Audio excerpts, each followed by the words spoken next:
Hi, and welcome back to part two of the phone interview with Juan Barragan. Uh, and out of Boston, Massachusetts, that runs his own and owns tennis, his own tennis camp for juniors in the Boston area. So back with this and continuation of what he was saying from part one and learning how to learn from your mistakes and how to continue to get better with what, even though you may have lost so bad, 6-0, 6-0, or whatever could be, or whatever it might be, if you, whatever you lose in your first match or whatever it was, when he was his age at 12. So learning experience and learning upon what he lost, and then learning how to go better as the years went by, and then going from there. Build up like your category, your juniors, your college if needed, a solid D1 school if needed, would just not recommend. But you can also bring that experience of experiencing getting your butt kicked by someone that is a pro or someone that has that sort of things that you haven't, and maybe have an eye opener. To do this, I strongly advise to have a solid mentor or sports psychology around you. These days, it's important to teach kids how to canalize emotions, how to be able to put in a match like this. Yes. It's still taken as a win, and not defeating and damaging the confidence. So getting back to the topic, at an early age of myself, I started competing on the pro tour. Here and there, getting some experiences, getting some losses, just to see what I needed to do to prepare me for when I was 16. I was a little bit more rounded and a little bit more ready, I will say, on the physical part. Sure. To withstood a lot of this. And from there on, it's just a keep growing experience. Oh, sure. Absolutely it is. And to learn that. Now, are you a one-hander or a two-hander? I've always been a one-hander. You've been a one-hander, yes. I am a two-hander. Oh, okay. Two-hander backhand. Okay. You know, when you ask a person, from 10 tennis players or one group, and you ask all of them, what's your favorite shot? They're going to tell you it's my forehand. Yeah. For me, it's my backhand. Oh, gosh. Yeah, usually me too, my forehand. I've been having trouble. Went out to a local tennis court, had a half-hour lesson or whatever, and the guy just said, just hold the racket this way and just bring it down and relax and bring it down a little bit more. And what exponential little tweak, because he saw that I have a game, and what a tweak on the backhand and a tweak on the forehand, and then I hit against the ball machine yesterday, and it was like night and day. I was pounding the forehand, I was pounding the backhand, and I was going, why did, and all he did, tweaked it just a little bit on the grip, and boom, I was like, okay, where was that for the last 2 years? I agree with you, Brian. And usually I tell some of the players that I develop. I have at the moment about 60 players in my tennis academy that all have some different type of goals. Ages I like to develop since an early age, 7, 8, 9 years old, all the way through whatever goals that I'm doing. Oh, sure. But one of the things that I always point out is this: you never stop learning. No. It doesn't matter if you feel that you are technically better already. Yeah. There's always something to keep making. There's always some strategic way to keep tweaking. And if you're humble enough to be able to, every single time, that's what I've always said, get the job done, get what you're being told to do, or focus on one task, you will constantly keep improving. Yeah. One of the things that I'm a big fan of here, and I have been using it, I will say, for the last, I've been in Boston since 2011. Okay. For almost more than 18 years. But one of the things that I'm a big fan, and I'm always encouraging to the pros that work on my academy, is video analysis. There's, I mean, no matter how good you are, no matter how much experience you have had on court, or even you have an eagle's eye, stopping time, breaking it up into pieces, showing a play,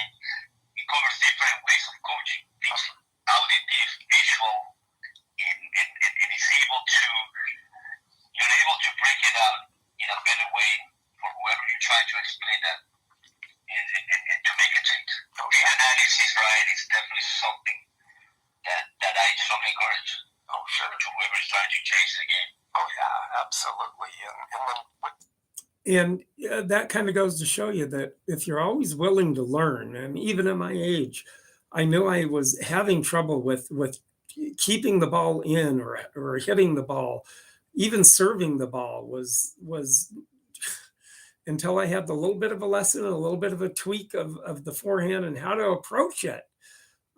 I learned, and I'm going to be keeping that up in order to remember and muscle memory to be able to hit now better. I hope later, and if I can get my tendon and my knee to work a little bit better, that will work for me too.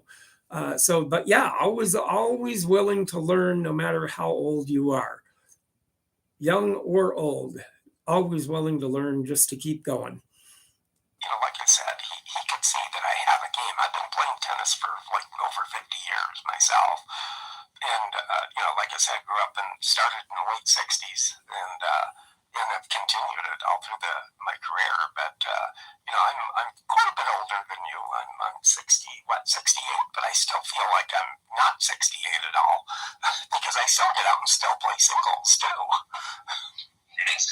No, that's, again, you see yourself with this example that you mentioned, right? You never stop there. Well, You have to get into it there. Oh, yeah. And you have to be open-minded.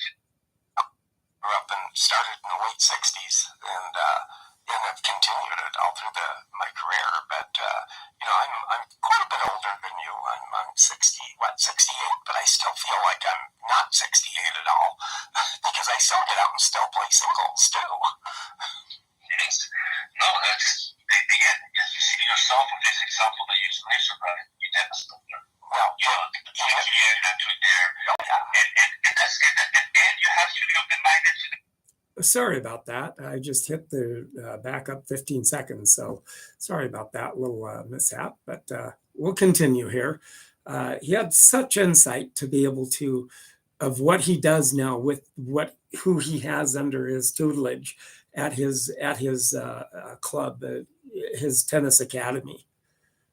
You were like, look, I'm here. Help me change this, and how can I get better? And you can feel the results that you got. Oh, I know. That's definitely good.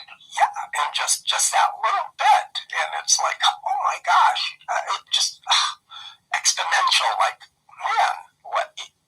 Just those two little tweaks on how the racket grip, and that was it. And then just bringing the racket head down on the forehand and let it relax, and then come up through it. And it's like, holy crackers! I had topspin all of a sudden. Yeah, I'm happy to hear that. I would advise, right now, if you definitely make a little change into that game, try to follow up, with a little repetition, so you start muscling memory. Remember that those can go up and down, and even though if you feel good, let's say the following day or the same day, it doesn't mean that you might not feel that it's the same every single day, but it will come back. The changes are there, and eventually, once you muscle memory more, it will be a part for you. Just stick with it. Share with it, and with it, definitely film yourself so you can see what you're liking, how is that looking, and if you're actually repeating the same movement, although you might be feeling the same. Oh, sure, absolutely. And with this, now with you and having your pro career that you've had, and then playing the plethora of pros through the year, did you ever play Guillermo Vilas, or was he at his end of his career when you may have played him? No. I play Guillermo Coria. Guillermo Coria. He's more of from my era. Sure. Guillermo Coria. Okay. Who got to be, and if you're not familiar, Guillermo Coria was considered the Nadal. Sure. Nadal. Okay, sure. So he won numerous amount of masters of clay. He was like the king of clay before Rafa Nadal started. Oh, sure. And including a finals of the French Open, I believe it was 2003 or 2004. Sure. When he lost against Castelcario. So out of Guillermo Coria, another big player that I played as one in my early stages of my career was Andrew Roddick. I remember in the future. Okay. Yes, Yes, Andy Roddick, to be able to play Andy Roddick and face that 150 plus mile an hour serve, that's pretty amazing too, to be on the court with that. In Boca, it was a hard through surface, which kind of suits me a little bit more. And Andy was already number one in the US, also then one or two in the world in the 18 and unders, and I would say maybe 300 in the world. Oh boy. And I remember I have a few match points. I'm up 6-3, 5-3 on the second set, 2 match points against Andy. He pulls it out, wins the set 7-5. I think I have maybe another match point on the third set. And he goes and ends up pulling the win. It shows you like, you know, the great player that he was back in the day. But that was definitely a good experience playing Andy. I'm sure it was. And you know, knowing that after little did I know that, you know, he was already a top star, but he will go ahead and a few years after that go and win the US Open men's. Oh, sure. So become number one in the world. Oh, sure. So it's just one of those experiences that still hold. You never forget those kind of experiences. I mean, like the reason why I said or mentioned Guillermo Vilas is that I saw him play Bjorn Borg in the WCT in tennis in Dallas one year. So I, you know, got to be able to see those two play, which was amazing in itself too, to actually see Borg in his heyday to play and stuff. Absolutely. No, I think that's a generation slightly closer to my mentor and coach. One of my coaches, Andres Gomez, closer to his generation. Closer to my generation. We'll have Guillermo Coria, Neurotic, slightly older than me, Fernando Gonzalez. Which the person that I mentioned, Raul Viver, was one of his early coaches. Fernando was top 90 or 80 in the world. Raul was also the coach of Fernando, Ramon Delgado, and of course Nicolas Lapente at some point. So a lot of experience, a lot of background behind this tennis story. Oh, absolutely. And then eventually you found your way to the U.S. and then you kind of found your way to Boston. What kind of inspired you, per se, let's say, inspired you to, like, oh, well, I should, you know, get in here because I grew up as a junior. Should I, you know, start showing the tennis realm within here to be able to, you know, learn and experience that tennis and growing up and learning at a younger age, at a junior, to have this plethora and have them be a sponge at a young age to be able to learn like that? Well, my story, as I mentioned earlier, I moved to Europe at the age of 16 to try to compete on early stages of professional tennis, 1999, early 2000s, and travel around, play Division I college at USF, University of South Florida in Tampa, for graduated there. Then got back to the tour, tried out for a few more years.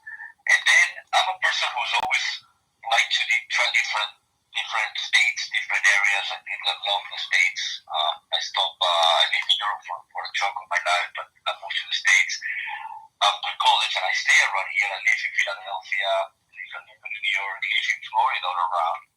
Back in my times when I was training and traveling in the tour to Europe, to South America, I was living in Miami, right on Puerto Rico, a little bit outside in Strawberry Island, which is where I was training back in the day. And then from there, I always wanted to move to Boston at some point, and I think I finally had the opportunity to do that at the end of 2010, early 2011. And once I moved in here, I was able to, my name carried, obviously, a lot of people knew me from when I used to compete and from tournaments around. And I started just developing. And the approach that I took here, to be honest, Ryan, was to really lead by results. Oh, sure. So I started developing, using the know-how. And so, yeah, getting the job first there and then showing what he knew and what he could teach in order to start developing the young juniors that were coming up from all over the world at the time then too. So, and able to then start that that desire and that burn to be able to teach and let them see the light bulb go up on and say, oh, that's what you mean by that. So very, very good insight on how that stuff began for him too. That I have developed through the years in different stages. I have a 5-year structure of coaching. If you go to my webpage, I have breaking it all down in there. It's weird here, so JuanBarraganTennisTraining.com or my Instagram, Juan Barragan Tennis Training. And within this style that I'm trying to put together to help the juniors in all the areas, pillar 1, the mental part, the mentorship, how to deal, practices, the habit of training, not just motivation. Motivation comes and goes, but the habit really persists and allows you to be consistent into something that later can transcend into some other professions. And Brian, by the way, I'm not also just a tennis coach. I have also, tennis has allowed me to put the discipline that I acquired in tennis sport into some other endeavors, business-wise. So that's what I like to also teach and mentor my players. Oh, sure. That the discipline can be shifted and guided into whatever you set your mind into it. It doesn't need to be if your career is just high school or college or professional. You will always shift those habits into whatever you want into your life. Oh, sure. So once I moved to Boston, I started developing, having some results. I've had the chance to really form and create some champions of the area, number ones in different categories, and high event champions from the area, and form my academy. It's been a long process, but I'm very happy that I've been able to share my passion. I see this part of my career as a passion and work, and it's very satisfactory to see a lot of the kids that come to my program with certain goals and expectations carry through their goals and see them either succeed into some early professional stages or college D1 careers or even within their high school careers, whichever they decide to put it first. But it's been pretty fulfilling to be able to share my mentorship and my knowledge to all these young generations. Oh, sure. And that's one of the very reasons that I ended up, doing this tennis YouTube podcast, because of my passion for tennis and that I've been playing for 50 years too, which I wanted to do it, and I've had fair success with some of my phone interviews too. Bill Melford, the tennis director at Hall of Fame Tennis in Newport, Rhode Island, I have a phone interview that I did with him. So I feel privileged that I've been able to get a hold of people to find their tennis and their passion of this fine sport of multicultural all around the world of tennis. Yeah, now that you mentioned, yes, as you know, because me living in Boston, the summer we always look towards the warm months here. Yes. And Newport, it's a beautiful area. It's actually not too far away from my residence. And the Hall of Fame, which holds the Newport ATP, it's up until it's around the July time, mid-July. And it's an event that I usually take my players to go watch. It's the closest ATP from this area. Oh my gosh. And on grass, which is always a great experience to share. I usually like to be there for the semis or the finals and enjoy some great matches. I actually have come to not growing playing on grass, as you can see. I have come to actually enjoy a lot. It's becoming one of my favorite services. Oh, sure. Playing on grass, because it's a short season, but it's all delightful. Oh, sure. Well, there's actually up in what I call Wimbledon of the West up here, Charles City, Iowa, there is a grass tennis court, of all things, on a farm. One grass tennis court, and the guy built it, went to Wimbledon, and he talked to the grounds people, came back, and he did a hybrid of the grass. And I played on that court. It was really a good court to play on.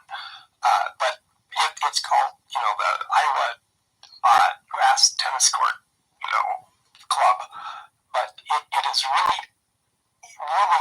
fun court to be on, but still, to have one grass tennis court up in Iowa, of all things, and you can go make a reservation and go play on it by, looking it up and then calling and going and playing on it too. So then that's what we did. Played some gentlemen's doubles one day, and it was really fun to do. No, that's I love that story, Brian. Now that you're saying it, also here in Boston, I live in the heart of Boston for many years when I first moved in here, which is called the Back Bay area. Oh, sure. But then I ended up moving to the suburbs, got married, and moved to the suburbs, got 2 kids, 2 daughters, and now one of them is 4 years old, and I'm trying to get her to start playing for fun. But one of the things that I did is when I moved to the suburbs, I built a clay court. Oh, good. Oh my gosh. And then, of course, him building a clay court. Oh my gosh, that must have been so cool to be able to do that, to get back to his roots of playing on clay and being able to slide and do what you do when you play on a clay court.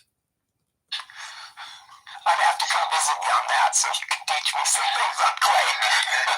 Yes, absolutely, Brian. So I wanted to, and I thought about what surface to put, and I ended up putting a clay court. I remember we saw his house, and the first thing that I went to see is in the backyard to see what can be accomplished. And I built a beautiful clay court, actually, that I wish I could share you some pictures, because actually, if you were to check my webpage, Okay.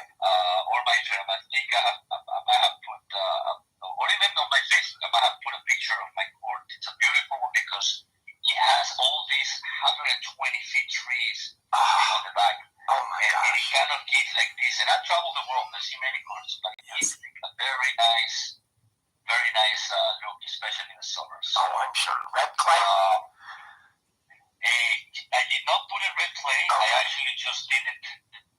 I blended it with the color of the passage, which is the green. So I blended color green. Yeah. So that it blends in a little bit with my backyard. Oh, sure. I wish I did it right. And now that I think about it, I think I should have. You grew up on red clay. Why not try to get a red clay there?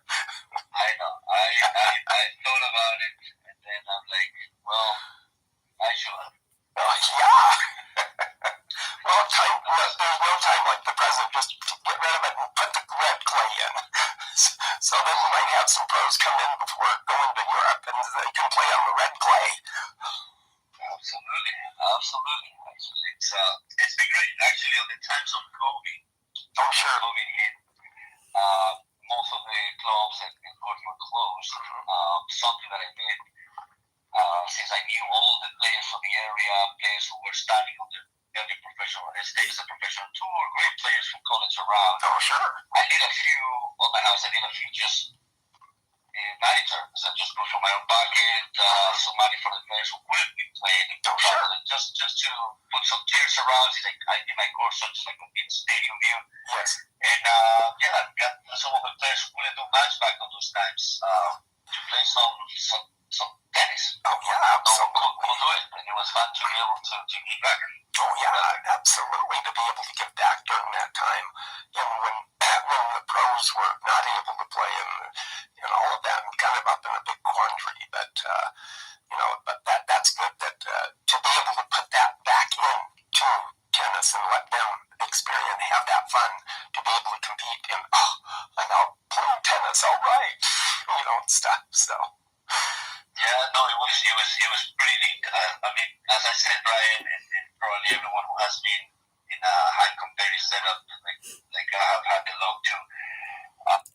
And that must have been really good for back during the pandemic too, to be able to have those pros there and play on the court and to be able to put back into tennis and to help those pros too, as they were not being able to play during that time of that year of the pandemic, and then kind of not knowing what are the rules behind it? How far do I stay back, away from people, or don't shake hands, don't whatever, just tap rackets or whatever it may have been. But good that he put his money up in order to kind of help the pros a little bit too, with that during that time?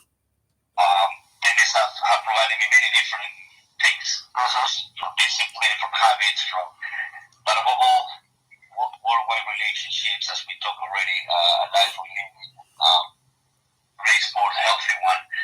That when I have the chance, I always like to give back. I always like to. It's been such a giving sport to me. Sure. Every time that I have had the opportunity, either helping a junior in my academy or, as I said, making a tournament when basically compete. It's little things that at least I can do to give back of something that has given me so much. Oh, absolutely. That's always the nice thing, to be able to give back, and then to have that within the passion of growing up in this great sport, and having that opportunity to do that. But now, if I ever make it to Boston, I may have to come and say hi to you, though, too. Absolutely, Brian. Absolutely. As we have already established a nice connection, and hopefully this will be the beginning of a great friendship. Anytime that you're around the Boston area, please just let me know in advance, and I will definitely I will advise you on the summer months. Sure. It's a little hotter, more enjoyable on the outdoor tennis and playing indoor tennis. That's it. But anytime that you're around, just feel free to let me know, and hopefully we can get you out on the court. Oh, absolutely. I would very much appreciate that. And with that, I do want to thank you so much for taking the time out of your busy schedule to be able to do this interview with me on Tennis Volley Talk. And I so appreciate the time with doing this with me. Brian, it was my pleasure as well. I'm glad to be able to, if someone asks me, sometimes I have a lot of my friends who we get together for dinner or something, I could talk tennis all day long. Well, of course. So many life experiences, so many memories. Sure. Again, tennis is for me. Oh, yeah. It occupies a great big piece of my heart. Absolutely. I could do it all day long, so it's my pleasure to be able to share with you some stories and some knowledge anytime. Oh, absolutely. And then, if you happen to come across any tennis pros along the way or anything, just might happen. Wouldn't mind having my Tennis Volley Talk heard by them, whatever. Just kidding. What I will do is, next time I have the chance, or if my dress come and visit, I might have you with my dress. You don't mind interviewing a dress? Go message him a little bit about his career, and I'm sure you will know that. Sure. Oh, boy, that would be great. Well, again, I do thank you so much, Juan, and you have a very good day out there, and keep hitting that ball. Thank you, Brian. Take care. All right, take care. Bye-bye.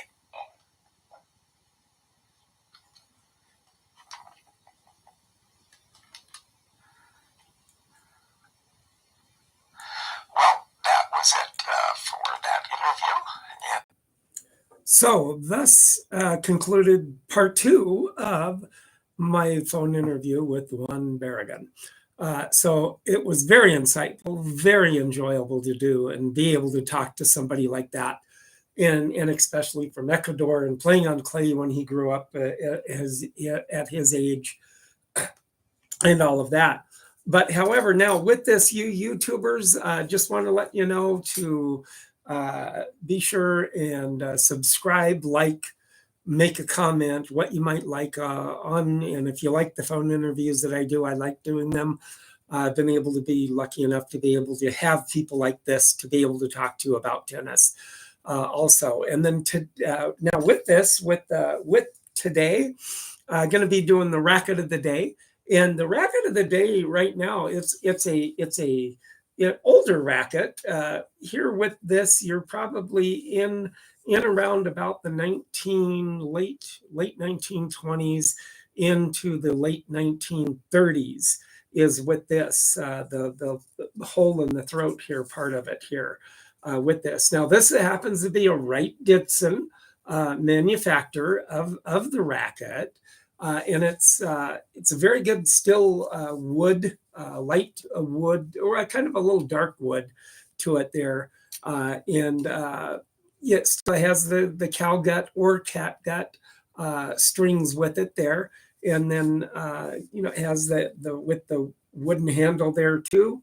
With that. Now, also, the Wright Dixon also, it was founded in 1871 by a professional baseball player that played for the Washington Nationals, George Wright. And then he also joined forces with a businessman, a Chicago businessman by Henry Dixon at that time there too. So that's kind of the and with the Wright Dixon, it was a purveyor of tennis and golf back in the day here too.